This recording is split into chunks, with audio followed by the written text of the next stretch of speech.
Let me see here. Let me show you that.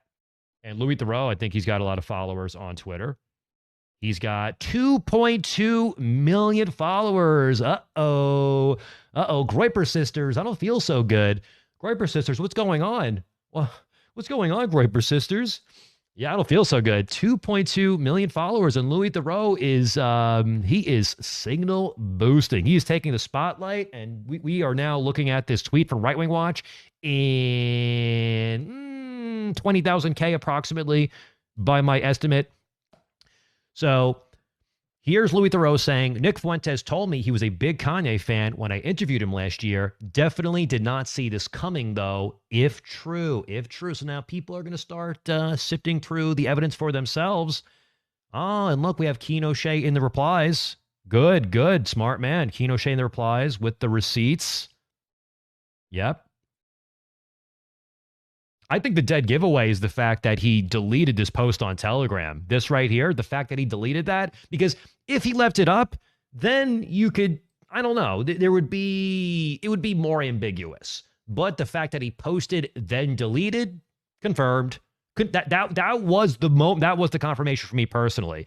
Jaden, he spent a lot of time with Nick in the flesh, so he knows better than I do, what he looks like. So when Jaden saw the footage, he knew right away that's Nick. Me, I thought that maybe the side profile was similar. I thought it could be him, could not be him. But then he posted the emoji and then deleted the emoji. That was it. I was no longer on the fence. That was the full confirmation for me.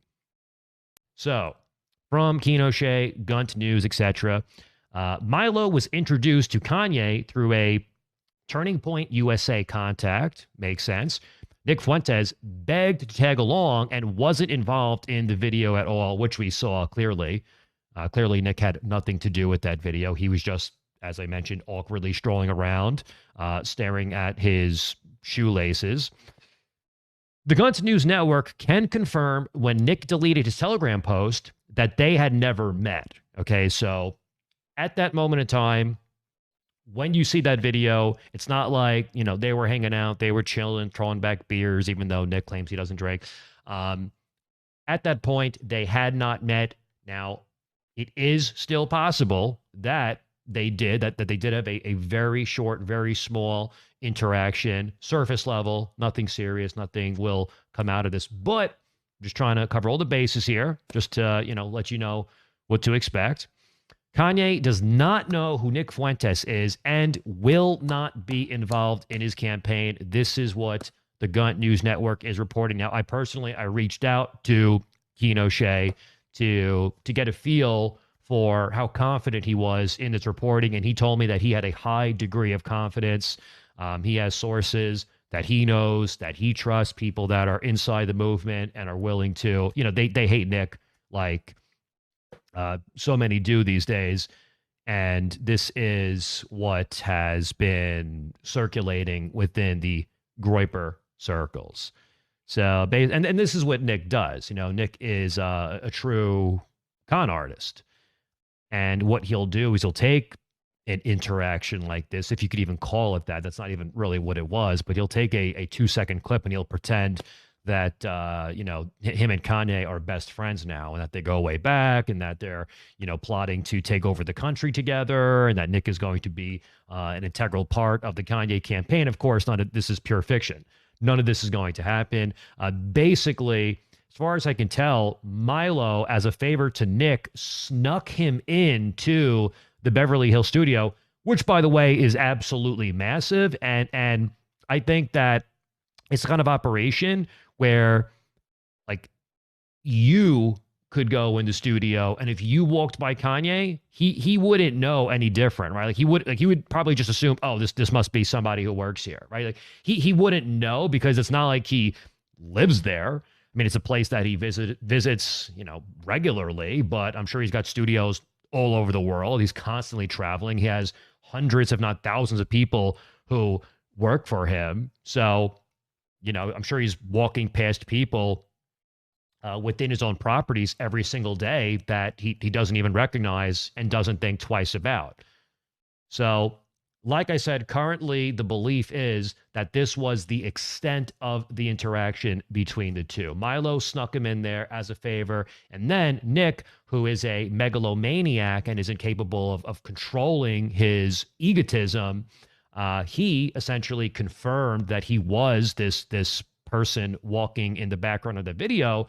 And this totally outraged Milo because now there's actually a storm brewing, because if word gets back to Kanye that Milo had done this,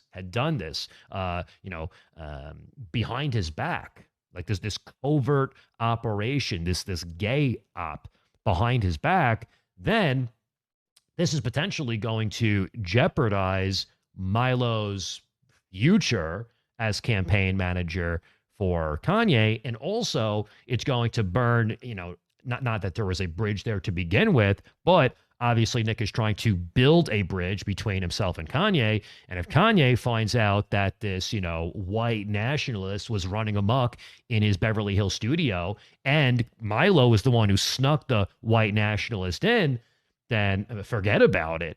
And the story is starting to garner mainstream attention. You do have even before I saw Louis Theroux, it caught his attention. The tweet from Right Wing Watch that covered the story, it caught his attention. So he's signal boosting it, and it's beginning to spread. We here, if you're watching me, you're watching Jaden, you're following certain A-logs. We're breaking this story first. We're getting this to you before the wider audience is going to hear about this, because information, obviously, it takes time to spread, and people are skeptical at first, and they need to seek out the details, seek out the proof, kind of verify this stuff. So if a news outlet like TMZ, if they're able to verify this, that you have Nick Fuentes, who is on property, with Kanye West, who's in a lot of trouble right now for talking about the Jews, and Nick Fuentes is on the ADL watch list and the SPLC watch list, and he's an extremist and a neo-Nazi and a white supremacist and a white nationalist, right? That's a bombshell. That is a bombshell if they're trying to take Kanye West down, which they obviously are. And they will use Nick as a proxy to do maximum damage to Kanye. So this really this is not, I'm not overstating this at all. I'm not being hyperbolic or extreme. This really has the potential to completely blow up in their face, all because Nick Fuentes he had to post that emoji flexing that, yeah, that was me. And that could be the straw that breaks the camel's back here. So this has the potential to absolutely explode. And now that Louis Theroux is bringing attention to it, I'm sure, other lefties are going to see it, and they're going to go, oh my gosh, Kanye West was hanging out with the neo-Nazi. So I think that the dominoes are about to come tumbling down.